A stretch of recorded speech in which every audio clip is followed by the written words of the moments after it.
நம்ம Ashwin sweets and snacks export பண்றதுக்கு 7373041434 மற்றும் www.ashwinsweets.com கான்டாக்ட் பண்ணுங்க.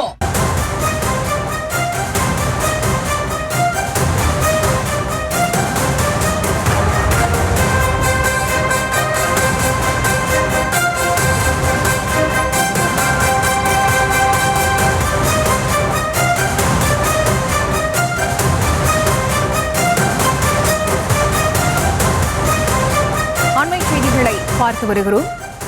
இன்று பிற்பகலில் தேசிய ஜனநாயக கூட்டணியின் பொதுக்கூட்டமானது செங்கல்பட்டு மாவட்டம் மதுராந்தகத்தில் நடைபெற இருக்கிறது. இந்த பொதுக்கூட்டத்தில் பங்கேற்பதற்காக பிரதமர் மோடி தமிழகம் வர இருக்கிறார்.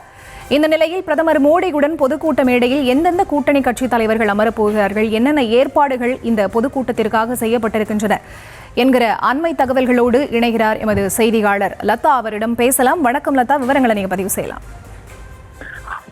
வணக்கம். பிரதமர் மோடி அவர்கள் கலந்து கொள்ளக்கூடிய தேசிய ஜனநாயக கூட்டணியின் பொதுக்கூட்டம் இன்று மதுராந்தகத்தில் நடைபெற இருக்கிறது. இந்த கூட்டத்தில் கூட்டணி கட்சிகளை சார்ந்த தலைவர்கள் ஒரு சேர மேடை ஏற இருக்கிறார்கள். அந்த வகையில் அதிமுக பொதுச் செயலாளர் எடப்பாடி பழனிசாமி, பாமக தரப்பில் அன்புமணி ராமதாஸ், மேலும் அமமுக, தமிழ் மாநில காங்கிரஸ், இந்திய ஜனநாயக கட்சி, புதிய நீதி கட்சி, தமிழக மக்கள் முன்னேற்ற கழகம், புரட்சி பாரதம் மற்றும் பாஜகவை சார்ந்த முக்கிய நிர்வாகிகள், இப்படி கூட்டணி கட்சிகளை சார்ந்த அனைவரும், அந்த கட்சியினுடைய தலைவர்கள் அனைவரும் ஒரு சேர மேடை ஏற இருக்கிறார்கள். மேலும் இன்றைய தினம் பிரதமர் மோடி அவர்கள் கலந்து கொண்டு சிறப்புரையும் ஆற்ற இருக்கிறார். முக்கியமாக இதற்கேற்ற வகையில் அப்புறம் ஏற்பாடுகள் அனைத்துமே தயாராக இருக்கிறது. பார்க்கிங் வசதியாக இருக்கட்டும், பிரம்மாண்ட மேடை, 1.5 லட்சம் இருக்கைகள் போடப்பட்டு இருக்கிறது. மேலும் இப்படியாக 7 அடுக்கு பாதுகாப்பு, 3000த்திற்கும் மேற்பட்ட போலீஸ் பாதுகாப்பு, இப்படி அனைத்து ஏற்பாடுகளும் ஒரு புறம் தயார் நிலையில் இருக்கிறது. மேலும் 2:30 மணி அளவில் சென்னை விமான நிலையம் வரக்கூடிய பிரதமர் மோடி அவர்கள் அங்கிருந்து மதுராந்தகத்திற்கு ஹெலிகாப்டர் மூலம் வந்தடைய இருக்கிறார். மேலும் இந்த பொதுக்கூட்ட மேடையில் அனைவரும், அந்த கூட்டணி கட்சி தலைவர்கள் அனைவரும் மேடை ஏறக்கூடிய நிலையில அனைவருமே சிறப்புரையாற்ற இருக்கிறார்கள். பிரதமர் மோடி வருகைக்கு முன்னதாகவே பொதுக்கூட்டமானது தொடங்கி ஒவ்வொருவராக சிறப்புரையாற்றுவார்கள். பிரதமர் மோடி வந்த பிறகு முக்கியமானவர்கள், அதாவது எடப்பாடி பழனிசாமி, அன்புமணி ராமதாஸ், டிடிவி தினகரன், இப்படி முக்கிய நிர்வாகிகள் எல்லாம் பேச இருக்கிறார்கள். இவர்களினுடைய பேச்சு என்பது முக்கியமாக என்டிஏ கூட்டணி தமிழகத்தில் எவ்வளவு வலுவாக இருக்கிறது, எங்களினுடைய கூட்டணி வெற்றி கூட்டணி, எங்களுடைய கூட்டணி திமுகவை வீழ்த்தக்கூடிய கூட்டணி, இப்படி கூட்டணியை எவ்வளவு வலுவாக இருக்கிறது என்பதை மக்களிடையே உணர்த்தக்கூடிய வகையில இந்த கூட்டமும் அவர்களினுடைய பேச்சும் அமைய இருக்கிறது. அது மட்டும் இல்லாமல் வழக்கம் போல திமுகவினுடைய அந்த திமுக ஊழல், வாரிசு அரசியல், இது மாதிரியான விஷயங்களை வழக்கமாக பாஜக அதிமுக பேசக்கூடிய விஷயங்கள், சட்ட ஒழுங்கு பிரச்சனை, பெண்கள் பாதுகாப்பு, இப்படியான பல்வேறு விஷயங்களையும் ஒரு சேர அவர்கள் பேச இருக்கிறார்கள். இதில் முக்கியமாக பிரதானமான ஒரு விஷயம், இந்த கூட்டம் முக்கியமாக எதற்கு நடக்கிறது என்றால், என்டிஏ கூட்டணி எவ்வளவு வலுவாக இருக்கிறது என்பதை தமிழக மக்கள் உணர்வதற்காக நடக்கக்கூடிய ஒரு கூட்டமாக தான் இது ஏற்பாடு செய்யப்பட்டிருக்கிறது.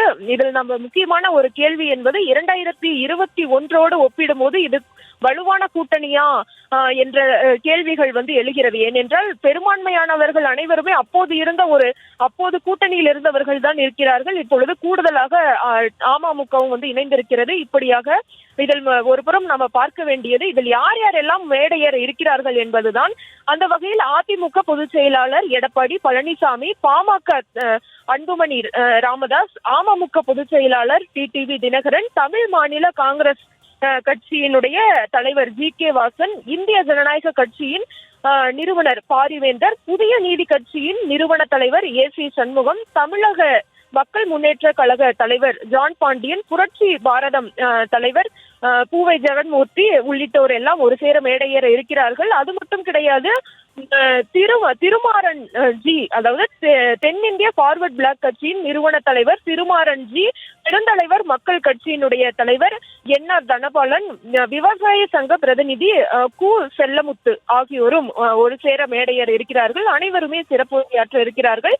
பிரதமர் வருவதற்கு முன்னதாகவே கூட்டம் தொடங்கி ஒவ்வொருவராக பேச ஆரம்பித்து விடுவார்கள். பிரதமர் வருகைக்கு பிறகு முக்கியமானவர்கள் எல்லாம் பேச இருக்கிறார்கள். நான் முன்பு சொன்னது போலவே 2021 நம்ம இந்த கூட்டணியை ஒப்பிட வேண்டி இருக்கக்கூடிய ஒரு சூழல்ல கூடுதலாக புதிய வரவாக அமமுக வந்திருக்கிறது.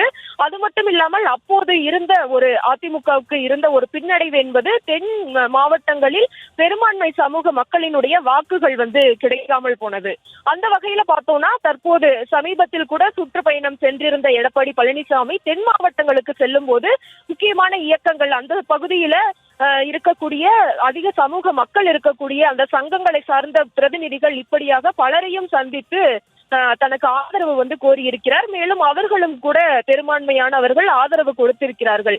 அதன் ஒரு பகுதியாக தான் திருமாறன்ஜி, என்ஆர் தனபாலன் உள்ளிட்டோர் எல்லாம் மேடையேற இருக்கிறார்கள். மேலும் விவசாய சங்க பிரதிநிதியாக இருக்கக்கூடிய செல்லமுத்து ஆகியோருக்கும் கூட முக்கியத்துவம் கொடுக்கப்பட்டு மேடையேற்றப்பட இருக்கிறார்கள்.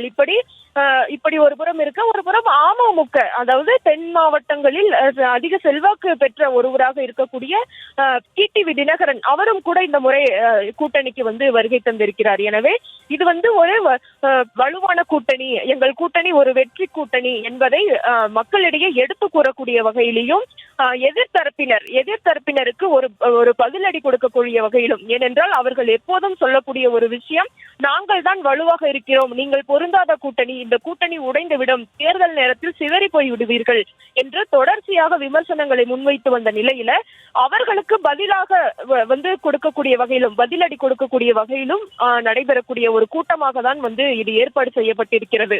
ஏனென்றால் தேர்தலுக்கு முன்னதாக சில நாட்களுக்கு முன்பு கூட கூட்டணி கட்சிகள் கூட்டணிக்குள் வருவார்கள். ஆனால் 10 மாதத்திற்கு முன்பே கூட்டணியை இறுதி செய்து 3 மாதத்திற்கு முன்பே தற்பொழுது ஏறத்தாழ ஒரு இறுதி வடிவமே என்டிஏ கூட்டணி பெற்றுவிட்டது. இருப்பினும் கூட தேமுதிக உள்ளிட்ட கட்சிகளோடு தொடர்ந்து திரைமறைவில் பேச்சுவார்த்தைகளும் நடைபெற்று வருகிறது. அது ஒரு பக்கம் சென்றாலும் கூட தற்பொழுது இருக்கக்கூடிய இந்த கூட்டணியே கடந்த 2021 விட ஒரு வலுவான கூட்டணியாக தான் பார்க்கப்படுகிறது அந்த அப்போது அமைந்த கூட்டணியோடு ஒப்பிடும்போது.